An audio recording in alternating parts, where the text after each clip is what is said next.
మరోవైపు Paris Olympics లో భారత హాకీ జట్టు కాంస్య పతకం సాధించింది. స్పెయిన్ పై 2-1 తేడాతో గెలిచి భారత్ కు మరో పతకాన్ని అందించింది. కెప్టెన్ హర్మన్ప్రీత్ సింగ్ 2 గోల్స్ చేసి భారత్ విజయంలో కీలక పాత్ర పోషించాడు.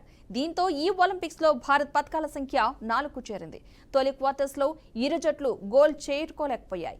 రెండో క్వార్టర్స్ ఆరంభంలో 18వ నిమిషం స్పెయిన్ ఆటగాడు మార్క్ మిరలెస్ పెనాల్టీ స్ట్రోక్ ను గోల్ గా మార్చాడు. దీంతో ఆ జట్టు ఆధిక్యంలోకి వెళ్ళింది. 29వ నిమిషంలో భారత్ కు పెనాల్టీ కార్నర్ లభించింది. దానిని హర్మన్ప్రీత్ గోల్ గా మలిచేందుకు ప్రయత్నించినా స్పెయిన్ గోల్ కీపర్ అడ్డుకున్నాడు.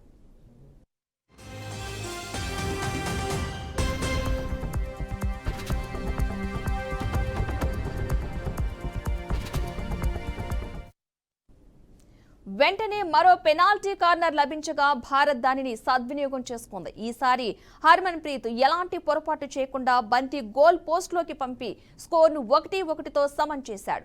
మూడో క్వార్టర్ మొదలైన కాసేపటికే పెనాల్టీ కార్నర్తో హర్మన్ప్రీత్ మరో గోల్ చేశాడు. దీంతో భారత్ 2-1తో ఆధిక్యంలోకి వెళ్ళింది. తర్వాత 3 పెనాల్టీ కార్నర్లు సాధించిన ఇండియా వాటిని గోల్స్ గా మలచలేకపోయింది. మ్యాచ్ మరో నిమిషంలో ముగుస్తుంది అనగా స్పెయిన్ కు ఓ పెనాల్టీ కార్నర్ లభించింది. భారత్ దాన్ని సమర్థంగా అడ్డుకుంది.